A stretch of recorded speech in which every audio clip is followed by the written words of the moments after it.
po, good morning, good evening, kung nasan ba kayo panig ng mundo, no? Pwede rin pong magandang tanghali, ayan. And this will be your weekly reading. Start tayo ng January 19 to January 25 of 2026 po, ha? This is a weekly reading po. Tignan natin kung anong unang sign. And yes, we have the air sign here. Air sign, mga Gemini, Libra, and Aquarius. Okay. Two of Swords. Okay po. So, sabi niya rito, no? Stagnation. Parang makukulong kayo sa isang bagay, no? Na mahihirapan kayong pagdesisyonan. Okay po, within this week. So, kumbaga hating-hati ang inyong puso sa pagdedesisyon na ito, ha? Kung ano man itong pagdesisyon na inyong gagawin, ano? Okay po. So, tingnan pa natin. So, I'm using the White Tarot card. So, ulitin ko, ha. This is a weekly reading. At ang una nating card ay ang mga air sign. Gemini, Libra, and Aquarius. Okay. Kumbaga kayo ang tawag dun, makahati ang inyong damdamin. No?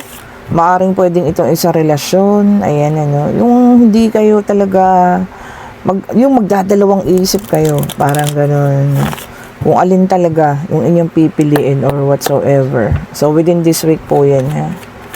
Okay, so ito, tingnan na natin, ano. Kung ano pang ibibigay ng ating White Tarot card. Situation within the week.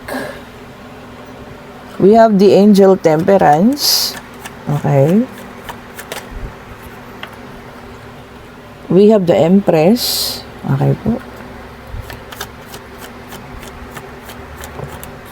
Oh. We have the Three of Swords. Okay.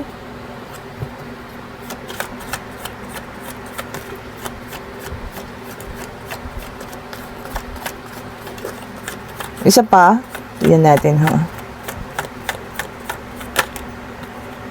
And we have the King of Wands. Okay. So, sa the Angel Temperance, ano, so nakikita natin, dito kasi need mong i-balance ang lahat-lahat. Siguro before you make decision, kailangan nating i-balance, no?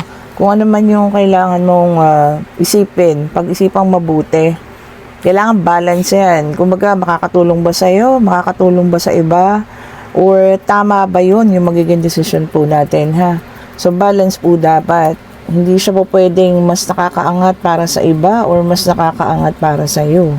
Or mas, alam mo yun, mas pabor sa iyo kung ano man tong decision po na gagawin ninyo, ha? Pagpasok ng itong linggong ito, no? Then, we also have the Empress. So, nakikita nyo, no? For some of you naman, ang iniisip lang sa ngayon yung kanilang sarili, no? Kumbaga, hindi naman yung ano, no?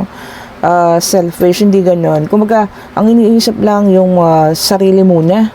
So, ayaw muna ng mga iba-iba pang complication, ano. So, yung iba sa iyo, maaaring walang love life, ayan.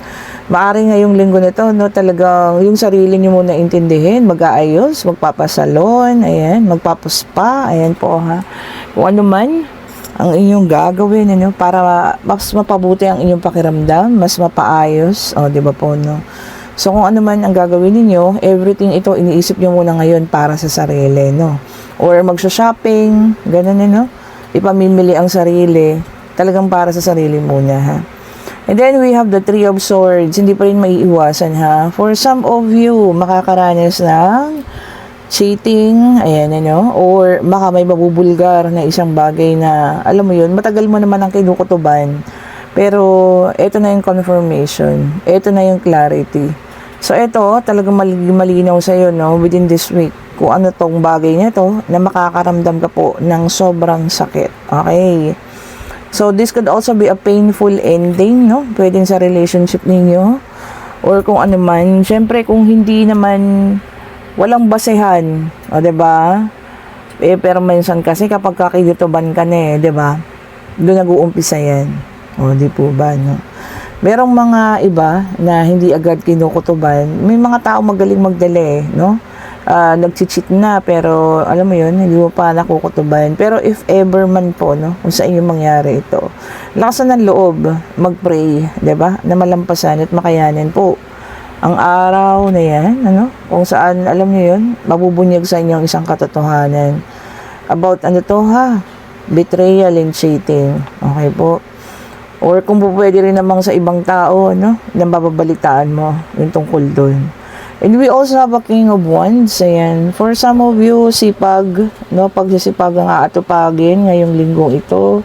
Parang focus na focus sa trabaho, no, ganadong-ganado mag-work.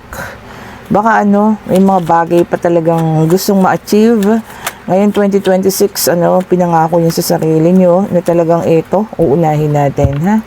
Uunahin natin ang ating ano, financial stability. And we also have the Nine of Cups. Okay. Sa Nine of Cups naman, talagang kung ano yung itinanim, kung sipag, yun din ang aanihin. So, syempre, kung nagsipag ka sa work, definitely po ha, yun din ang aanihin mo. Diba? Lahat ng kinikita mo dyan, kumbaga, magiging okay. Diba?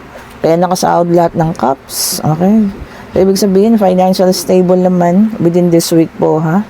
And then, we also have the Seven of Cups. Okay po. Dito sa Seven of Cups, for some of you naman, feeling ko dito sa paghahanap ng trabaho, no? Ayun yung maganda. So, kung magde-decide kayo maghanap ng trabaho nitong, ano, papasok na linggong ito, marami naman kayong pagpipilian, ha? Especially kung kayo po ay maraming skills, o, diba? Ano ba yung mga skills na tinatawag? Marunong kayo sa communication, marami na kayong experience, o ano, 'di ba? Kung ano-ano pa 'yan, o 'di ba? Kung abroad naman, baka maraming bansa kayong pagpipilian. O 'di ba? 'Yun ang maganda po. So ibig sabihin, kayang-kaya, no? So maraming option po ha, within the week kayong pagpipilian if mag-a-apply ng trabaho. Okay? And meron din tayo rito Four of Wands. Okay po. Dito naman may mga paparating. Ayan. There will be a celebration, ano, homecoming. Pwedeng mga mahal niyo sa buhay, uuwi ng Pilipinas. Ayan. Baka ngayon, pinayagan magbakasyon, no? After Christmas, after New Year.